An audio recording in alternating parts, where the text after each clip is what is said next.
آیات پڑھ پڑھ کر مجھ پر پھونکنے لگی۔ دوسری طرف ہتھیلی پر کھوپڑی کا خاکہ ہر لمحہ روشن ہوتا جا رہا تھا، یہاں تک کہ ٹھیک 12 بجے وہ لکیریں اتنی چمکنے لگیں کہ ان کی روشنی میں ہاتھ کے قریب رکھی ہوئی کوئی تحریر بآسانی پڑھی جا سکتی تھی۔ کھجلی بالکل ختم ہو چکی تھی۔ میں تو کچھ دیر تک اس عجیب مگر دلچسپ واقعے پر حیرت و خوشی کے جذبات محسوس کرتے ہوئے سو گیا، مگر امی تمام رات جاگتی رہیں۔ پھر صبح ہوتے ہوتے یہ روشن کھوپڑی بالکل غائب ہو گئی، تو اسے قرآنی آیات کی برکت خیال کرتے ہوئے کسی حد تک مطمئن ہو کر وہ بھی لیٹ گئیں۔ دوسرے دن صبح اٹھ کر میں نے اپنا ہاتھ دیکھا تو بالکل ٹھیک تھا، کوئی ہلکا سا داغ بھی نظر نہیں آ رہا تھا۔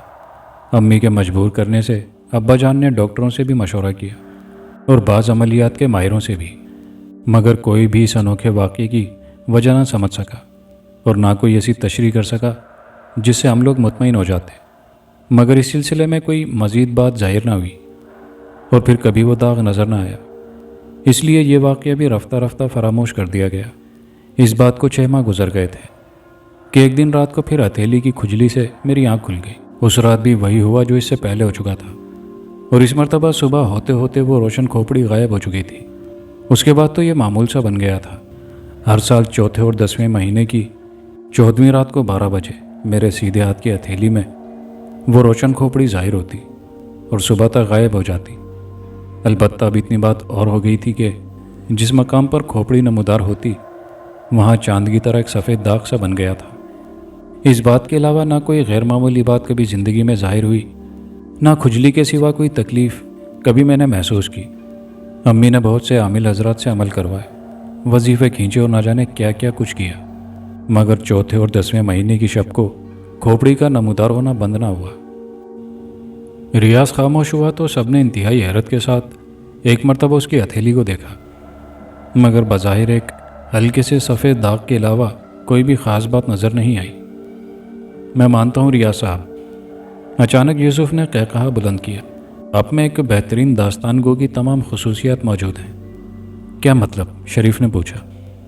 پتہ نہیں کیسے ریاض صاحب کی ہتھیلی میں یہ داغ ہو گیا، ممکن ہے واقعی بچپن میں کوئلے وغیرہ سے جل گیا ہو۔ آپ لوگوں پر عجیب واقعات سننے کا بھوت سوار دیکھ کر انہوں نے بڑی فنکاری سے اس داغ کے ساتھ ایک من گھڑت کہانی وابستہ کر دی۔ دیکھا نہیں کہ اتنی دیر سے چپ چاپ بیٹھے سگریٹ پر سگریٹ پھونکے جا رہے تھے، یوسف صاحب نے جواب دیا۔ تمہارا مطلب ہے کہ ریاض صاحب یہ کہانی سوچ رہے تھے؟ سعید نے کہا۔ بالکل، یوسف نے سر ہلایا۔ اگر یہ سچ بولنے کی ہمت کر سکیں تو اب پوچھ لو ایمانداری سے کہ کیا میں غلط کہہ رہا ہوں؟ کوئی اور دن ہوتا تو یقیناً میں اپنی بات کا ثبوت پیش نہیں کر سکتا تھا، ریاض نے سنجیدگی سے جواب دیا، مگر اتفاق سے 4تھا مہینہ تھا اور چاند کی 14ویں تاریخ بھی۔ اگر آپ لوگ اجازت چاہیں تو رات کے 12 بجے اپنی آنکھوں سے اس روشن کھوپڑی کو دیکھ سکتے ہیں۔ ہم ضرور دیکھیں گے، سب نے ہم آواز ہو کر کہا، مگر ابھی تو یوسف نے اپنی گھڑی دیکھی۔ 6:30 بجے ہیں۔ مجھ سے 5.5 منٹ کی انتظار کی بوریت برداشت نہیں ہوتی۔ آپ 5.5 گھنٹوں کی بات کر رہے ہیں؟ واقعی اتنا انتظار تو بور کر دے گا، شریف نے تائید کی۔ وقت گزارنے کی بہترین ترکیب میں بتا سکتا ہوں، سعید بولا۔ وہ کیا؟ شکیل نے پوچھا۔ تمہیں معلوم ہے کہ آج کل قومی نمائش لگی ہوئی ہے، ہم سب نمائش دیکھنے چلتے ہیں، وقت بھی گزر جائے گا اور تفریح بھی ہو جائے گی، سعید نے جواب دیا۔ تجویز سب کو ہی پسند آئی اور 5 دوست ایک ٹیکسی میں سوار ہو کر نمائش چل دی۔ کیا خیال ہے اب کچھ دیر کہیں بیٹھا جائے؟ کافی دیر تک نمائش کی سیر کرنے کے بعد سعید نے کہا۔ ضرور، وہ سامنے ریسٹورنٹ ہے، وہاں چلتے ہیں، یوسف بولا۔ وہاں بیٹھنے کا جرمانہ آپ بھریں گے؟ شکیل نے طنزیہ لہجے میں پوچھا۔ آپ کو اعتراض ہے تو چلیے آپ ہی بھر دیجیے گا، یوسف نے جواب دیا۔ اس وقت بجا کیا ہے؟ شریف نے سوال کیا۔ 10:30، یوسف بغیر گھڑی دیکھے بول اٹھا۔ تم بے فکر رہو، میں ایک منٹ گن رہا ہوں، ذرا دیکھنا یہ سامنے کیا ہو رہا ہے۔ سعید نے سب کو اشارے سے متوجہ کیا۔ کوئی پروفیسر صاحب اپنے کمالات دکھا رہے ہیں، شریف نے بورڈ پڑھتے ہوئے جواب دیا۔ یعنی شعبدے بازی؟ سعید چہکا۔ کیا خیال ہے ہم بھی پروفیسر صاحب کو اپنا کوئی کمال دکھائیں؟ 1 پنتھ 2 کاج، شکیل نے تائید کی۔ کچھ دیر بیٹھ لیں گے اور تھوڑا لطف بھی رہے گا۔ 5 آدمیوں کے لیے صرف 100 روپیہ ہے، وہ میں ادا کر دوں گا، شکیل نے یوسف کی بات کاٹی۔